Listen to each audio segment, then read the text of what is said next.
Hi. Okay. Do you welcome and do you want to introduce yourself, Lately, or do you want me to introduce yourself? Or I'm glad to be here, and however you want to begin, Yeah, it's up to thank you. you. Thank you. Yes, sure, sure. Hi, Frank. Thank you so much for accepting my invitation.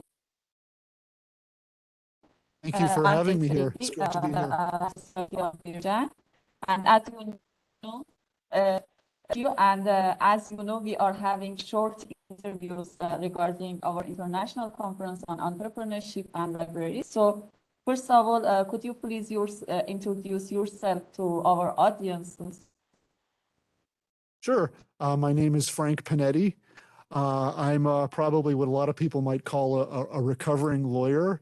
I've been attorney for decades, but many years ago, I decided I didn't like the adversarial nature of fighting with people for a living. So I happened to get a job as a law librarian in a courthouse, part-time, and I liked it so much that I started working on my library master's and decided, well, I'd like to do this full-time.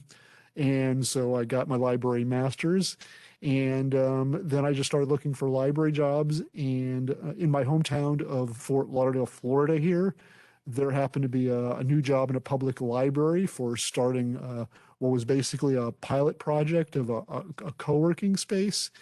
And I got that job, and basically, as our co-working space started in this public library, I started the job along with it, and so I've grown with the job and the space. And it's just been great to use basically a combination of my what I've learned in the legal world, and even working in a startup during that original startup boom around 2000 or so many years ago. And so ever since then, I've been fascinated by startups. And it's been great to basically try to use a little bit of all my skills, both as, in the business world, the legal world, startups, and just as general as kind of like an info junkie. I've always just, bookmarked links relating to startups and business resources. So that's kind of where I am now. So it's great being able to use a combination of like all those little skills that I've, combined and compiled in what I do now. So it's great to be here. Thanks a lot. Thanks for your interesting background, actually. And I would like to ask you, in your idea, what is the role of public librarians in providing social entrepreneurship? Well, I guess on a practical basis, how it started up for us was that I think as a library, we've always been interested, libraries in general try to provide like a free level of what products and services are available in the outside world. So, traditionally it's always been books where you can buy a book, or like as a free sample, you can borrow a book from a library for free for a few weeks and bring it back. And so I think they started to notice here down in downtown Fort Lauderdale, where our main library is, we started to notice that there were these commercial co-working spaces, commercial startup spaces popping up, where people would pay a certain amount a month for, a space at a desk, or they would pay for a dedicated office. And it was kind of a growing trend. And so as libraries, we try to stay on top of trends and, give people what they need in a community.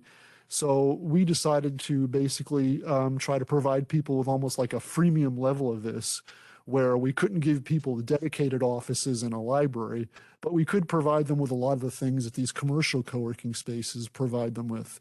We could provide them with, desks. We could provide them with little, like, kind of like virtual offices, little kind of like all little cubicle offices, spaces, free Wi-Fi. We have that in the library. We have a nice view of the city since we overlook the city in our downtown building. We have librarians that can give them resources. We have a conference room where people can have events and lectures and so forth.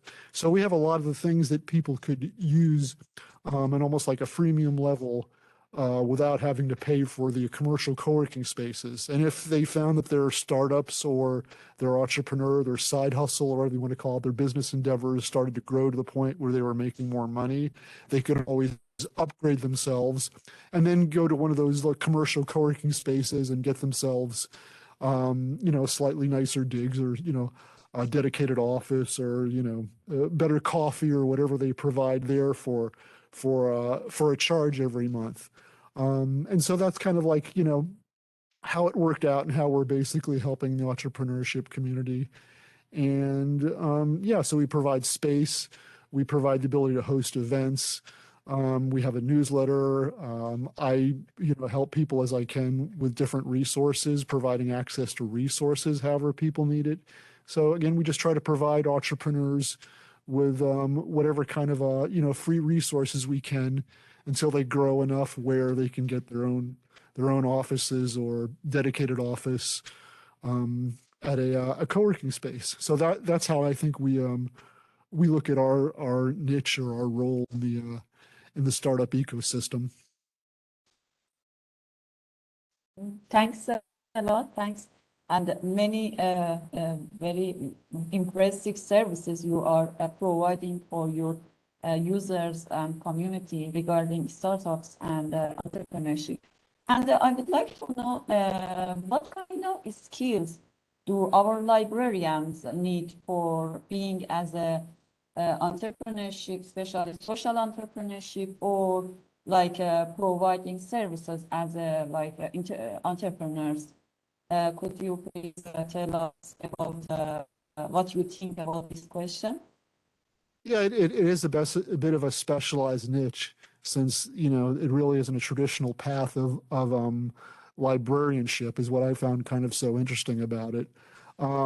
First, as far as like being what applies to all librarians, you have to have good customer service skills because you're dealing with the public, so they're going to come and ask you, all kinds of questions. So you have to treat them give them information, but do it in a courteous and professional and helpful way.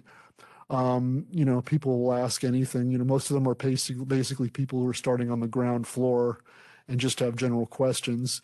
So customer service skills are like with any librarian job, are most important because you have to deal with all kinds of walk-in customers.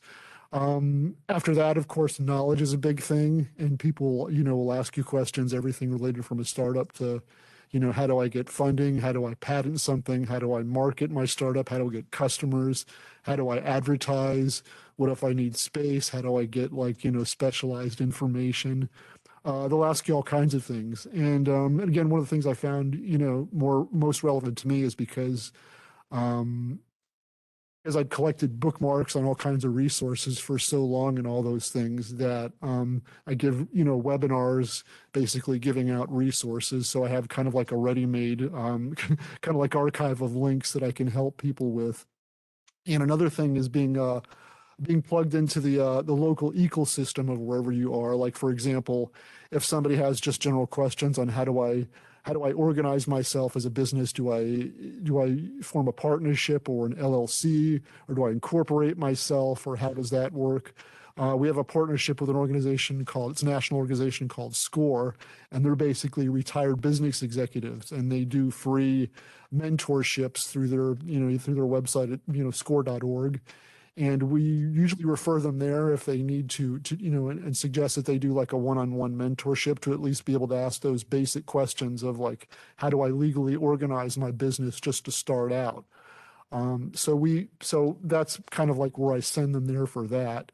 And again, we try to plug ourselves into the local ecosystem as far as, even things like just doing presentations at the Chamber of Commerce to let, local businesses know that we're here. And if they need to if they need to have a nice a meeting in a conference room downtown, we provide that. And I've generally found through working here that essentially there's two kinds of demographics that we end up serving. One are kind of like the solo founders that would normally be working like in a Starbucks with their laptop, and they just need a nicer place to work on their side hustle or as a solo founder. So we try to reach those people and let them know that they can basically bring their laptop and come into our startup space and work. So we try to give them like whatever a solo founder might need. I let them know basically about different types of promotional advertising opportunities that might be available. We've had people give lectures on things like Facebook ads, and we have different kinds of events. The other niche is basically companies that might already be in chamber of commerce that might be more established companies, but maybe they might just want like to have like a one-off a meeting or an event in a nice conference room downtown. And so we can provide that for an hour so they don't have to basically pay for an hour of conference room space in some kind of like a virtual office where it might be like, maybe like $150 an hour or something like that. So they can use our space just for an hour, like a one-off meeting or event instead. And we have a conference room with a nice view of the city and a wall-sized smart board they can plug their laptop into. So basically, we found those are the two big niches that we try to serve. It can be a challenge reaching out to them because, how do you find those startup founders that are just sitting in the Starbucks with their laptop? It's not a ready-made audience. You can always just go and find really quickly. So, we try to be creative. We use, whatever modest library marketing we can. We go to Chamber of Commerce meetings, and we just try to find them wherever they are, just like libraries in general. We just try to do broad marketing. And but those, I think, are the basic, you kind of have to have a broad breadth of skills and knowledge. And I try to use a little bit of, my legal knowledge again, business knowledge, startup knowledge. I go through forums, I go on Reddit. I try to read forums to find out, what people are using, what resources they're using. And, I give a few webinars myself every so often on what kind of resources are available. So, you have to be creative, and, you basically just have to talk to lots of people and find out what they're using. Startups is an ever-changing world. They're always using different things. A few years ago, they might have been all be using Instagram and Facebook, and now more are using TikTok. So, it's ever-changing. You just have to stay on top of the trends and just keep plugged into the community. Hope that answers your question. Yeah. Thank you. Yeah, it was great and very complete, full of knowledge and informative answer. And my last question is, what will be the impact of holding international events like international conference on entrepreneurship and libraries? Especially, I would like to know the impact for example, LIS professionals and also public librarians. Yeah, I mean, obviously, it's always important to try to get an international perspective. Two things coming to my mind right off the bat. A couple of years ago, I started looking into, there's a niche field called legal design, in which people are trying to make legal documents more user-friendly as opposed to just being just filled with legalese that no one can understand.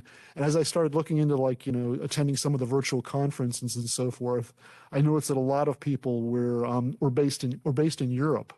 So I realized then that I kind of have to look outside, just outside of local meetings and local organizations, because some of these niches, like the legal design field, a lot of people are based in Europe. And so you have to, I would try to connect to them through LinkedIn and try to stay on top of where their virtual events were, because, it wasn't just American based, it was all over the world. So it's important, especially in some niches that have a global reach, that you have to keep yourself abreast of connections out at in whatever countries the majority of the people in those fields are meeting and connecting with.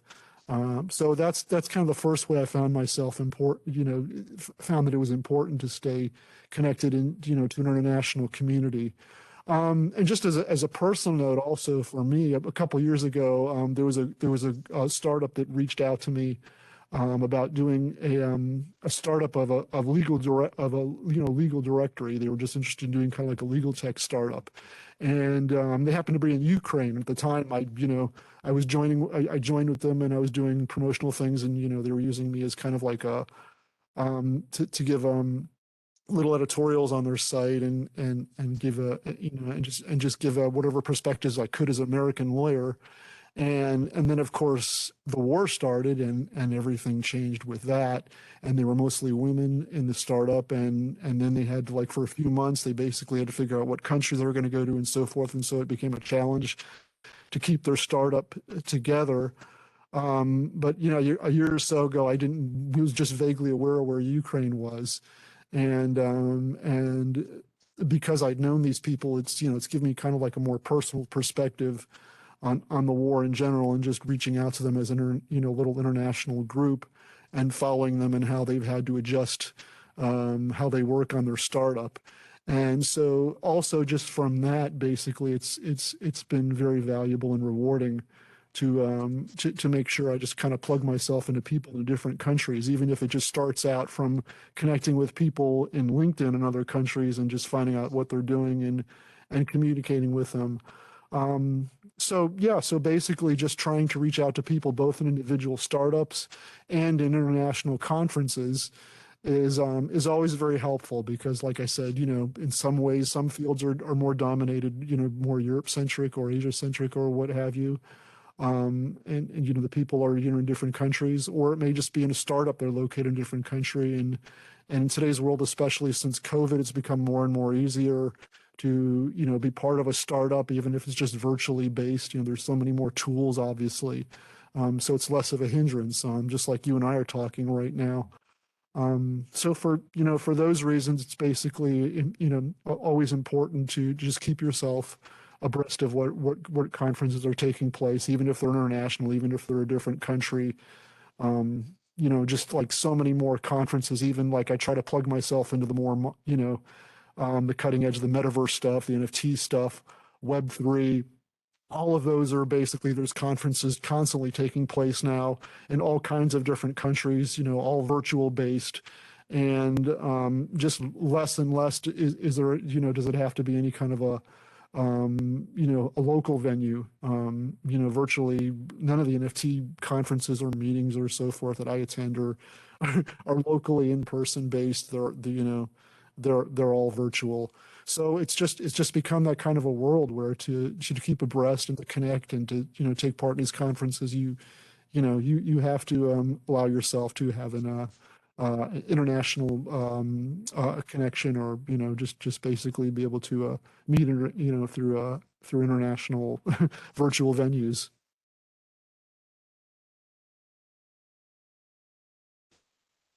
Thank you so much, Frank, for very informative information that you provided for us at this interview.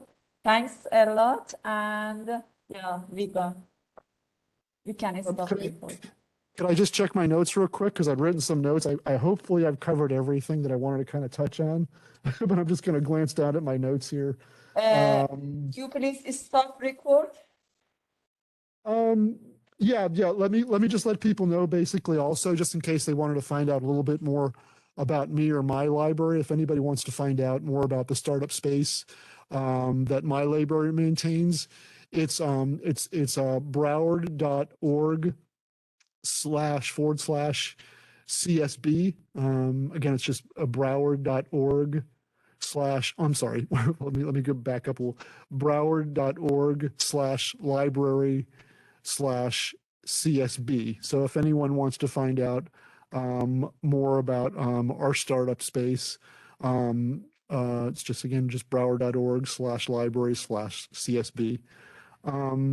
Or they can basically just email our library's co-working space, and that's at creationstationbusiness@broward.org. And again, it's creationstationbusiness@broward.org. So that's where we're located at. And I would, if my name appears anywhere, you're welcome to pop it into LinkedIn. Again, my name is Frank Pennetti. It's an Italian name, so it's Pennetti. If you want to pop me into LinkedIn and connect with me, anyone is always welcome to, and I'd be happy to connect or give any other sort of advice or feedback that I can.